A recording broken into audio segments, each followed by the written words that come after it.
तो hello guys, हमार कोनो काम नहीं है, बस बैठल बैठल इहे करे के बा कि के का करते ओकर वीडियो शूट करे के बा। तो हमरा घरे बाथरूम बनते रहे, ओकर वीडियो बनाए लगनी है। और दादाजी पास में बैठ के देखत रहन। तो बना दो। तो आजकल जानते बोलो गर्मी कितना ज़्यादा पड़ता है, तो गर्मी लगे लगल तो कहनी रे काहे ना आम के चखना बना के आज खाई जाता। हमारे देवर लगल आम के चखना बना, मिर्चाई कितना डाले बटन देखा लो बा के खाए के बाद जल्दी कमेंट करके बता दे लो और आ जाए लो। तो हम कहनी थोड़ा हमके दे दा, चख के देख ली। तो चख के देखनी ओकरा बदे हमके थोड़ा सा दे लेलन। तो कहनी और दें दा, तो 2 पर दे दिलन। तो खैनी मज़ा आ गया। ओकरा बदे सबके चखना खाए लगल ले लेके।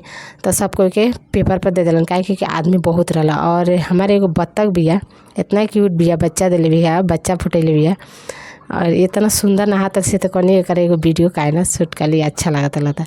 ओकरा बाद सब कुछ काम निपटा के चल देनी मार्केट, काहे कि हमारे शादी में जाए कर रहा। तो थोड़ा शॉपिंग करे के रहा। तो चल देनी हम मार्केट सीधा। मार्केट जात गई तो देखनी एक जगह धान लगा रहा। तो कहनी ये कौन धान है। तो पूछनी रजा ये बताओ कौन सा धान है आजकल के सीजन में होता है। तो बोला कि आउ धान बोला जाला। तो हम कहनी अच्छा लगता हरियर। तो कहनी काहे ने वीडियो बना ली।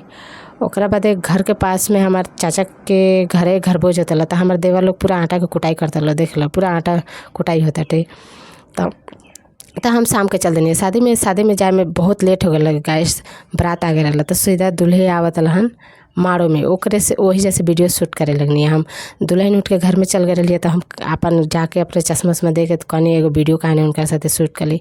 तो शूट कर लेनी हो। ओकरा बाद दुल्हन आ गई मारे में, कितना मुस्कुराता रही बारे। ओकरा बाद होके लगल नियम विधि चालू। तो नियम विधि चालू भैला के बाद होके लगल मस्ती मजाक। पूरी का माला बना लगली लो साली लो डाले गुरहती के टाइम में, या पड़ गई माला। और लड़की पट्टी जीत गया, लड़का पट्टी हार गया। तो माड़ो में सारा विधि चालू हो गई।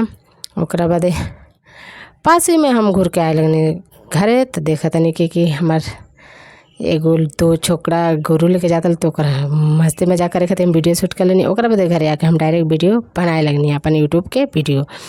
तो वीडियो बना के बाद सोचनी है बाबू के साथ काहे ना एक कॉमेडी वीडियो बना ली। तो देख लो उनकर दुआर के खुला बा, जैसे जैसे सिखा के देती वैसे वैसे वीडियो बोला तलहन वीडियो में और वीडियो बनाते रहनी हम। तो कॉमेडी वीडियो को बना के शेष कर देनी आज के।